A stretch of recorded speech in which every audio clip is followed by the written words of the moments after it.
Yuk, oke Kak Vera, apa kabarnya nih? Akhirnya datang ke Jakarta juga, gitu kan? Memenuhi panggilan Pengadilan Negeri Cikarang. Seperti apa sih ketika datang dari Jogja ke Jakarta untuk memenuhi panggilan di Pengadilan Negeri Cikarang? Apa yang Kak Vera rasakan ketika melangkah ke Jakarta? Ketika saya datang dari Yogyakarta itu tentunya saya punya harapan untuk masalah ini bisa segera terselesaikan gitu. Dan juga memenuhi panggilan untuk mediasi untuk hari ini. Akhirnya Kak Vera mau tampil, berani keluar gitu kan dari permasalahan yang hampir beberapa tahun Kak Vera? Dari sebelum COVID ya itu. Jadi berarti ada 3 tahunan akan anak saya kan umurnya nanti 2 tahun akhir Agustus, jadi ya, hamilnya 9 bulan, jadi itu kurang dari 3 tahun. Lebih 3 tahun. Seperti apa sih perasaan Kak Vera selama 3 tahun memendam sendiri? Apa namanya? Kalau sekarang mungkin saya sudah sedikit ada kelegaan ya, karena saya sudah menunaikan apa yang sudah menjadi kewajiban saya untuk anak saya, untuk menjelaskan identitasnya sebagai seorang anak saya. Kalau masa-masa beratnya itu ada di awal aja sih. Ada di awal. Kita tahu lah pasti perasaan seorang perempuan ketika hamil sendiri tanpa seorang yang kita tidak sayang. Ada dukungan, karena itu memang tidak ada dukungan. Bahkan keluarga pun tidak langsung saya kasih tahu. Karena memang sengaja Kak Vera tidak memberitahu keluarga untuk saya yakin masalah seperti saya ini kan pasti menimbulkan kecewaan ya buat orang tua saya. Pasti saya juga berpikir untuk menjaga perasaan mereka dulu gitu. Saya berusaha untuk menjalani sendiri dulu sampai saya pikir ada titik saya harus tetap menyatakan kebenaran juga, terlebih mereka keluarga saya. Kak Vera, begitu kuatnya dirimu selama 3 tahun memendam sendiri. Apa yang membuat kamu kuat? Saya rasa itu lebih ke insting keibuan ya, Mbak. Saya pun sebelum mengalami ini saya tidak tahu bagaimana motherhood itu affecting us gitu. Tapi kuat saya berasal dari anak saya. Sekarang si kakak udah berusia berapa? Ini akhir Agustus dia akan 2 tahun. Akan 2 tahun. Seperti apa anakmu, jagoanmu? Katanya jagoan ya? Iya lagi. Seperti apa si kakak? Siapa namanya? Max, bilangnya Max. Nama kamu yang memberikan? Iya. Ada nama panjangnya siapa? Maximilian Zore Bregin. Namanya juga menggambarkan identitasnya sih. Nama tengah dan nama akhirnya itu termasuk yang saya ambil dari hal-hal bagus dari bahasa daerah. Berasal dari mana kalau boleh tahu? Dari Sumatera. Dari Sumatera. Oke, pertama kali bertemu dengan bapaknya Max itu sedikit cerita. Waktu itu kenalannya di Jogja, dikenalkan sama teman, nanti dikenal dengan seorang budak. Dan waktu itu saya nggak keberatan ya.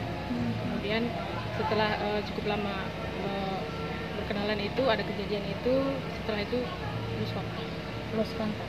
Berarti sudah berapa lama punya hubungan sama? Itu dari akhir 2019. Oke, terus statusnya memperkenalkan diri sebagai seorang duda. Dan Kak Vera sendiri berstatus waktu itu masih gadis, masih single ya, bisa dibilang seperti itu.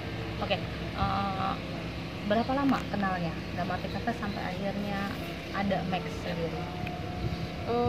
Saya nggak bisa bilang cukup lama juga ya, karena kan keburu kejadian dan dia hilang ya, nggak ada kontak lagi gitu.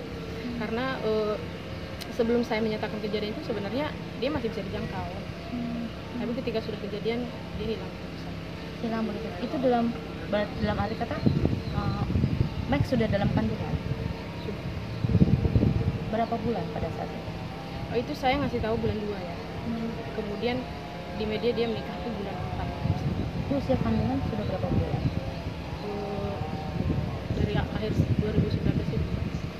2019. Berarti usia kandungan 3 bulanan ya? Ya, 3 bulan. 3 atau 4. 3 apa 4. Ketika memberitahukan itu ke Sirajudin sendiri, apa reaksi atau komentar Sirajudin? Nggak ada, dia langsung blok kontak, nggak bisa dihubungi dimanapun. Jadi waktu itu saya sempat nyari ke orang-orang yang saya anggap bisa menghubungkan saya dengan beliau gini ya. Apakah kontak orang tua atau orang-orang yang saya pikir bisa menjangkau beliau. Kenapa sampai akhirnya kejadian itu terjadi, Kak? Apakah memang ada janji-janji atau iming-iming dari Sirajudin itu sendiri dalam sebuah hubungan? Ya. Karena memang dasarnya memang kalian berdua sama-sama orang dewasa dan sama-sama suka ya pada saat itu. Kak, yang membuat kamu drop apa sih ketika akhirnya kamu tahu dirimu lagi berbadan 2, terus akhirnya Sirajudin lost contact? Saya nggak nyangka aja ya, saya berada di posisi seperti itu, dan saya waktu itu juga nggak siap. Saya belum pernah ketemu orang yang memperlakukan saya seperti apa ya mbak, kayak manusia nggak ada harganya. Saya merasa seperti itu. Dan saya di situ saya kecewa sama diri saya sendiri ya, karena saya yakin keluarga saya yang paling tersakiti ya dengan ada berita seperti ini gitu. Jadi waktu itu kesiapan saya pun nggak langsung muncul untuk menyatakan ke keluarga segala macam. Penolakan di awal, bahkan saya menjalani ini kan sanksi sosial masyarakat juga sudah saya jalanin. Melahirkan anak itu kan taruhannya nyawa ya. Jadi saya sudah berkorban jiwa, raga, material, sanksi sosial saya jalani. Jadi saya rasa butuh keadilan buat anak saya, dan dia kan keturunan kita ya. Just claim it gitu. Nggak usah berpikir kejauhan. Kalau memang nggak ada masalah ya udah jalani aja. Presidennya ya mau aja. Kalau saya sih secara pribadi ya dia sudah cukup tahu hasilnya. Karena memang pada kamu yakin dan pada saat itu juga kamu tahu sendiri kamu hanya berhubungan sama dia seorang kan, tidak ada dengan yang lain. Iya. Gitu. Pernah ada di titik terendah Kak Vera pada saat kamu sendiri seperti ini? Pernah. Apa yang kamu rasakan dan kamu? Saya sempat alami anxiety disorder, kecemasan, sempat panic attack juga. Di situ saya titik balik saya tahu saya harus bangkit gitu mbak. Saya tahu kalau saya tidak mengungkap kenyataan dan membawa beban ini sendiri, saya bisa nggak selamat, dalam artian mentally aku bisa tambah kacau gitu. Sementara kan anakku cuma punya aku, jadi aku harus cukup kuat gitu untuk menjalankan tanggung jawab moralku lah sebagai ibu untuk anak aku. Merasa punya perasaan bersalah buat Max karena kamu seorang diri tidak bisa memperjuangkan apa yang menjadi keinginan Max atau yang menjadi haknya Max sendiri? Pasti ada. Aku rasa kalau aku bisa memilih, aku tidak akan memilih jalan ini untuk Max ada sebagai anak aku. I wish I could do better lah buat anakku ya. Max anak yang lucu buat kamu? It's amazing, dia lucu, ceria. Kalau bisa dibilang kebahagiaanku ya kebahagiaanku ya. Ketika malam itu datang, malam itu tiba, kan pasti hanya kamu dan Max yang ada di kamar. Iya. Kita melihat wajahnya Max, apa yang kamu rasakan dan bayangkan? Merasa menjadi seorang ibu yang gagal? Awalnya ya, saya kecewa sama diri saya sendiri gitu ya. Tapi saya pikir kekecewaan saya itu kan tidak harus berhenti di titik itu terus. Harus ada sikap yang saya ambil lagi setelah kejadian ini. Aku rasa dia akan jadi anak yang kuat. Amin. Apa yang kamu bisikan ke Max ketika rasa itu ada? Ketika perasaan itu? Semoga dia tumbuh jadi anak yang sehat, baik, dan apa ya, nggak muluk-muluk sih saya, yang penting dia sehat. Yang membuat kamu kuat, akhirnya kamu muncul, apa sih yang kamu perjuangkan?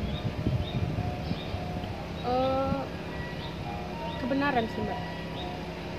Saya ini kan statusnya seperti yang kita tahu nggak sih, Jadi ada kebenaran yang harus saya berikan pada halayak juga, karena kan ini sudah terlanjur pada tahu. Jadi saya pikir memperjuangkan kebenaran. Kenapa pada akhirnya